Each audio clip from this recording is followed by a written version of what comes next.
And greetings, friends. When you think of hell, what image pops into your mind?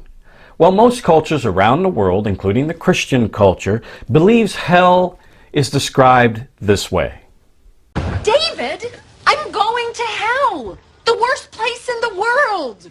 With devils and those caves and the ragged clothing. And the heat. My God, the heat. What do you think about all that?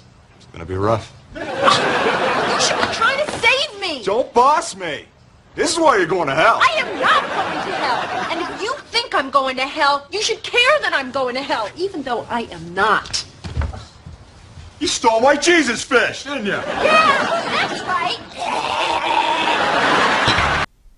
All right, so that's how most people believe hell is like, a place of torment and torture forever and ever and ever. Now, does the Bible describe a place like that? Now, a lot of people in Christian ministries believe that that's exactly how the Bible describes the place called hell. This Christian ministry shows and also quotes scriptures to try and prove that hell is a real place of torment and torture that happens forever and ever and ever. Take a look at this clip.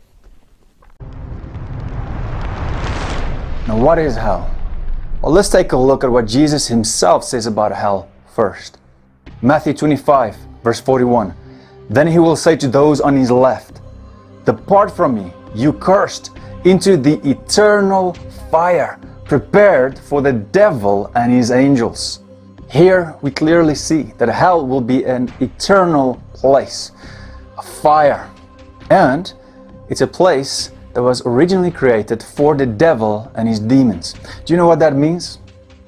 It means if you go to hell, you're not going to be alone.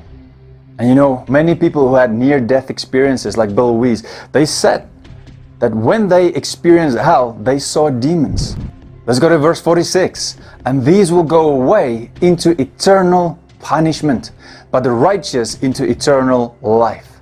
So hell is an eternal place for punishment. So a lot of people who say, no, it's not eternal. No, it's not going to be an eternal place of punishment.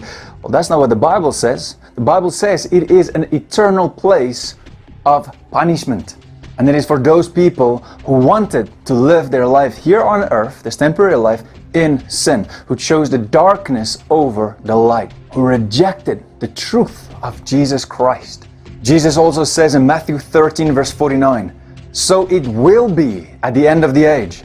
The angels will come out and separate the evil from the righteous and throw them into the fiery furnace.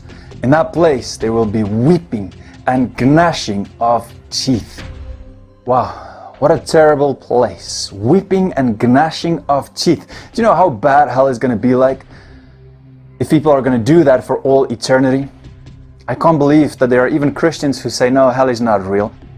Because their faith is based on what Jesus says. It's based on Jesus, and Jesus himself says that it will be an eternal place of punishment where there will be weeping and gnashing of teeth. Hell is real, and it is not a place that you or I want to go to. Jesus himself warned us about the reality of hell. All right, so that Christian ministry, and many ministries like this one, in fact, the bulk of them believe in a place called hell, where there's, of course, eternal torment forever and ever and ever. But does the Bible really describe such a place?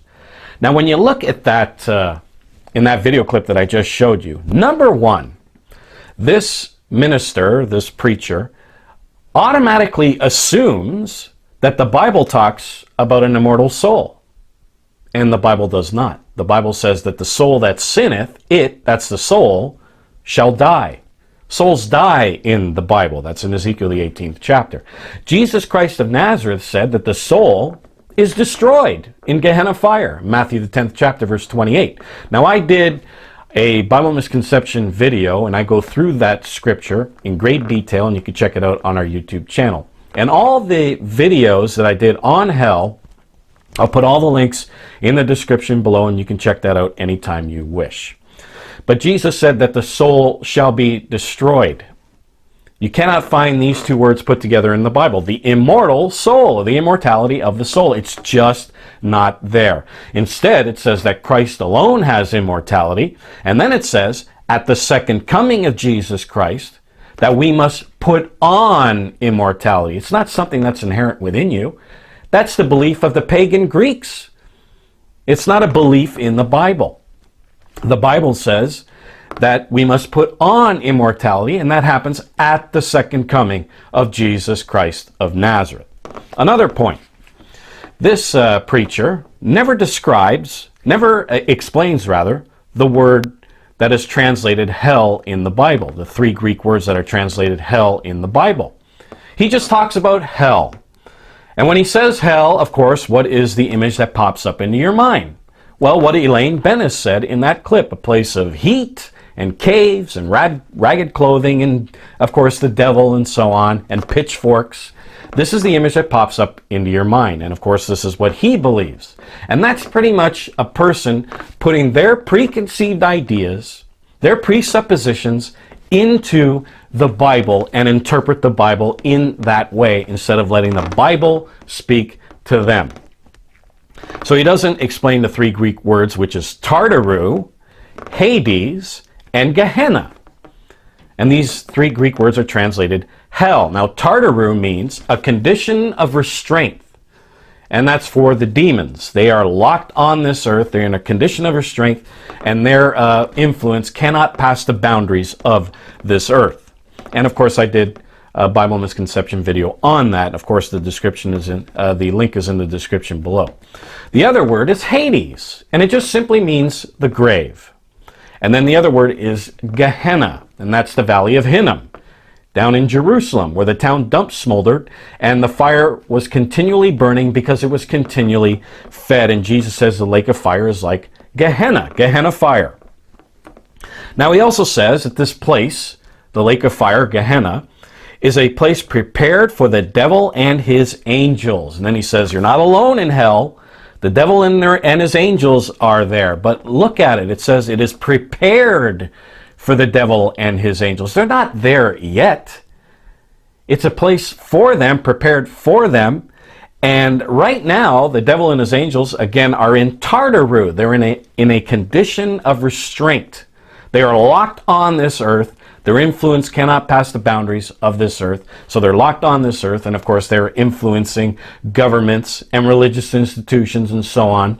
This is what they're doing right now on this earth. You look at the book of Job, and what is the devil doing? He's going about all over the earth, creating mayhem, destruction, and influencing people.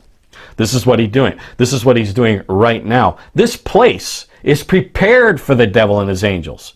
And of course, that happens at the second coming of Jesus Christ. They are tossed in there, and you can read that in Revelation, the 20th chapter, verse 10. But he does say that there is eternal punishment. Now, what does that mean? Eternal punishment. I did a separate video on this, if you want to take a look at it on our YouTube channel. And here I want to quote to you from Bacciochi's book on page 206 on this book, Immortality or Resurrection. Excellent book. If you're near a Seventh-day Adventist bookstore, I urge you to pick this up and read it. And it talks about what really happens at death, the afterlife, the resurrection, and so on. Page 206, he says this about eternal, the word eternal, which is aionios. And it says, eternal often refers to the permanence of the results, rather than the continuation of a process. This is how we think of it in the English world, as a continuation of a process. But in the Greek world, Hebrew world, it meant the permanence of the results. And then he quotes Jude 7, verse 7. It talks about Sodom and Gomorrah. It underwent a punishment of eternal, that's aionios, fire. Now, question, is Sodom and Gomorrah still burning today? If it was, we could see it. We see it on our satellite images and TV and the internet and so on. Is it still burning today? Absolutely not. Notice it says, it is evident that the fire that destroyed the two cities is eternal, not because of its duration, but because of its permanent results. That's what it means by eternal. And it says eternal punishment. Now, what does punishment mean? It says here, eternal punishment.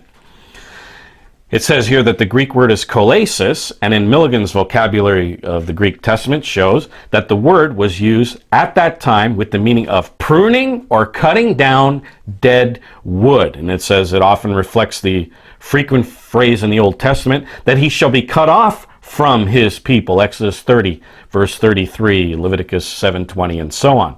And it means he is cut off from his people, meaning that he shall die. And what is the punishment? The wages of sin, Romans 6:23, is death. And its results are permanent. Permanent death, where there is no resurrection. Notice what it says here. Here is the punishment. In 2 Thessalonians, the first chapter, verse 9, it says, "Who shall be punished with everlasting destruction," meaning the destruction is everlasting. It is permanent. It is eternal. Everlasting destruction from the presence of the Lord and from the glory of his power. So the eternal punishment, the punishment is eternal, meaning its results is eternal, and the punishment is destruction, death, where the wicked are tossed into the lake of fire, where they are burnt up, root and branch, and they don't exist any longer. Notice, it says here, Malachi the 4th chapter, "For behold, the day cometh that shall burn as an oven, and all the proud, yea, all that do wickedly, shall be stubble. And the day that cometh shall burn them up, saith the Eternal of hosts, that it leave neither root nor branch." And then it says, "Ye," talking about the righteous, verse 3, "shall tread down the wicked, for they shall be ashes under the soles of the feet, of your feet, in the day that I shall do this, saith the Eternal of hosts." This happens at the day of the Lord, during the second coming of Jesus Christ. And at the day of the Lord, Jesus Christ says that there shall be weeping and gnashing of teeth. As this clip said, there shall be weeping and gnashing of teeth. And it meant torture and torment forever and ever in a place called hell. Is that what weeping and gnashing of teeth really mean? Well, when you look at it here,